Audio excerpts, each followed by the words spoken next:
Hi everyone, Fina here from Fina Reads. Welcome back to my channel. Today with another review for one of the spacefic or self-published science fiction competition number 2 quarterfinalists. And today I'm talking about Bloodlines by Peter Hartog, a book that I was really looking forward to read because I actually had this on my Kindle for a year at least, and I've been excited to read this since Scott from Book Invasion talked about that again forever ago. So here we are. I finally read it. See, you'll always get to the books eventually.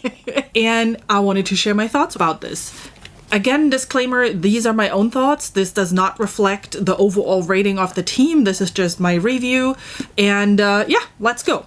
So I always start with a quick summary. I simply read the text from the back, and then we'll dive into world building, writing, who I think this book is for, and then I'll add a couple of personal thoughts on top of that. When former hotshot homicide detective Tom Doc Holliday is recruited to join Special Crimes, he trades in his boring desk job for a second chance to do what he does best: hunt down killers. And his first case doesn't disappoint. A murdered woman with a bogus past, her body drained of blood, and 2 eyewitnesses wasted on the designer drug Goldjoy claiming a vampire did it. For Holiday is no stranger to the unusual. He wields the insight, a fickle clairvoyance that allows him to see the dark and terrible things that hide within his world. After all, when you live in Empire City, where magic and technology coexist, and humanity endures behind walls of stone and spell-forged steel, anything is possible. Saddled with a team whose past is as checkered as his own, Holiday embarks upon an investigation that will uncover a shadowy conspiracy that spans the ages and forces him to confront a destiny he never wanted. Essentially, to summarize, Bloodlines is kind of a gritty noir detective novel that is unique in the sense that it is, 1, set in the future, and 2, includes magical, aka fantasy elements into the story. So when we're talking about like world building and characters, Bloodlines really reads like that typical detective novel, right? You have your disgruntled character that has, as the description said, a checkered past, and then he's chosen for something bigger, help solve a case, and as the story progresses, we learn more about him. What I like about those type of detective novels is usually that it is not just about the plot of solving the mystery, but also like learning about the person behind it, some human study, if you will, on, disgruntled or demotivated people.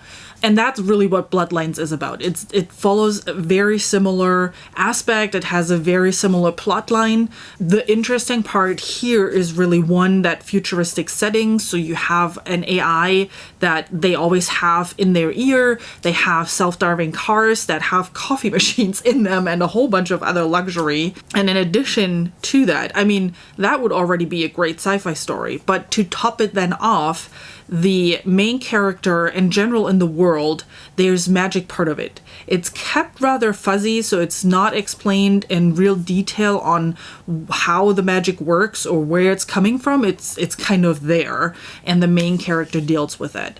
So it is a really interesting mix of things that on its own are already great, but in combination, he created something really unique. From a writing style, the beginning really reminded me of those typical detective stories, especially if you think about that noir detective genre.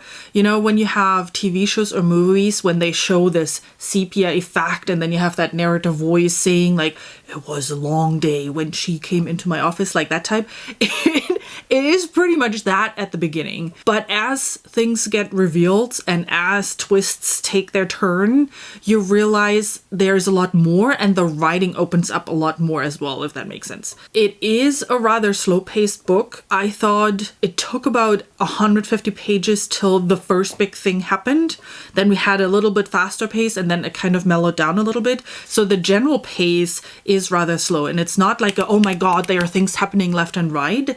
It is very much focused on this one case and slowly revealing what is happening and who is behind this, and what the whole situation is actually about, while you learn more about the main character, about the side characters that he is pulling in or that are kind of matched with him, and learn more about their history and why they're currently with that special unit. The writing itself is actually really interesting. I wouldn't call it flowery by any means, but it's also not necessarily like a straightforward writing. I read you a sentence so you kind of get an idea of what Doc's voice is and what you can expect, not throughout the entire book. This is just an example. And this is at the beginning of chapter 5 on page 40, so it's not a ginormous spoiler. The dead never bothered me much, and it wasn't the cup thing. I wasn't sure if it was the absolute stillness or the sheer absence of life. Whatever spark they held was gone. In death, there are mannequins, empty shells, caricatures of what once was, and now will never be. So it definitely has this melancholisch, I don't know how to pronounce that in English, like kind of subtle and kind of sad, mellow feeling throughout the book. Actually, if you look at the cover, I think the artist captured that whole vibe that the book gives off really, really well. Mixed in with a little bit of snark from Doc, with a little bit of grumpiness from Doc. So, you know, you have that. It's not all kind of mellow and dark and rainy and such. So who might like this? I think, one, this would also be a good book for sci-fi beginners because also, like the fantasy or magic element, the sci-fi element is also rather light. It's more a general part of life that you have that AI in your ear, that you have those cars, but that's pretty much it. So there's no hard sci-fi. Besides it being New York in the future, there's not much more to it, really. If you ever wanted to try a sci-fi book, but you're typically more like a thriller or a crime reader, this might actually be a really interesting one.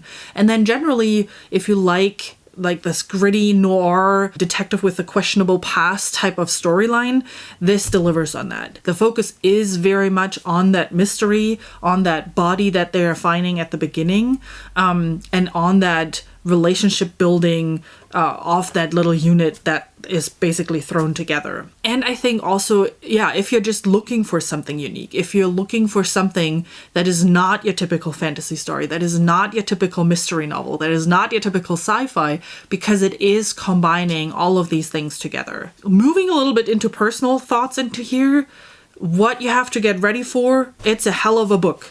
It is 13 hell of us good. I don't know what it is with our space fic books that we get. This is the second now that is overusing the word hell of a, and it's, again, written in this weird way that I'm putting in here.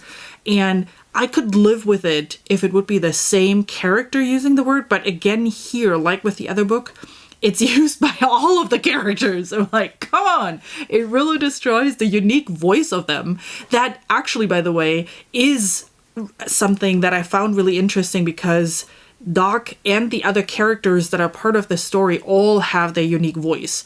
Not just from an accent perspective, you have a very Boston accent here and a Southern accent with one of the other characters, but also just where they're coming from, how they're talking, what they are doing throughout the story. But this Helliver really destroys this for me.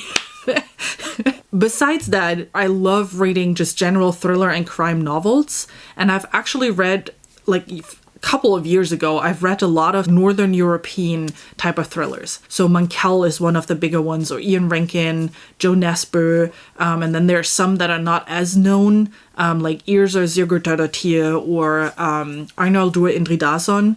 And what I realized, and even with US thrillers like Catherine Slaughter versus, why can't I think of the name right now? I'm blanking. One of the also more slower ones. Anyway, but what I realized is that when it comes to those detective novels, there are two different ways on how you can approach that. One is kind of fast-paced, bloody, dark, and the others are more focused on the detectives. They tend to be slower in nature and is really more about the person itself versus the mysteries that they are dealing with. And that's where you learn a lot throughout the books. Henning Mankell is the one that I know best, and that I think is the most famous one from those Scandinavian authors. His writing style is very much slow-paced, focus on the character, on their past, why they're here, here, what happened, you know, and how they are dealing with that. And the mystery itself seems to be kind of a side thing, whereas someone like a Catherine Slaughter or, you know, some of the Icelandic authors that I mentioned, Yrsa Sigurðardóttir and Arnaldur Indridason, are much more fast-paced, dark. The focus is very much on the very weird mystery. It's usually something ridiculous and you need to have a stomach to read those books. I prefer those over the ones that are slow-paced and where it is more character study. I've read Mankell because it's my father's favorite, so I tried it at one point and I didn't get very far. I think I read 3 or 4 of the books in the series before I decided this is just not for me. And Bloodlines has a lot of that. It has a lot of this slow-paced character development. Who is, I always want to say Doc Hollywood, but it's Doc Holliday. Who is Doc Holliday? Why is he the disgruntled police officer? You know, what happened in his past and stuff like that. And I believe, and I don't know because I haven't read them yet, but as the series continues, I'm pretty sure you will learn a lot more about him, and his life will become the focal point at one point, similar to Henning Mankell's series, where at a later part it is more about him, or the relationship with his daughter and all that stuff, versus the mysteries itself. So I hope that gives you a good idea of what Bloodlines is and what it is about and what it will give you if you decide to pick it up. I hope you enjoyed this review. There are a few others already out there for the Team Dragon in Space SPSFC quarterfinalists.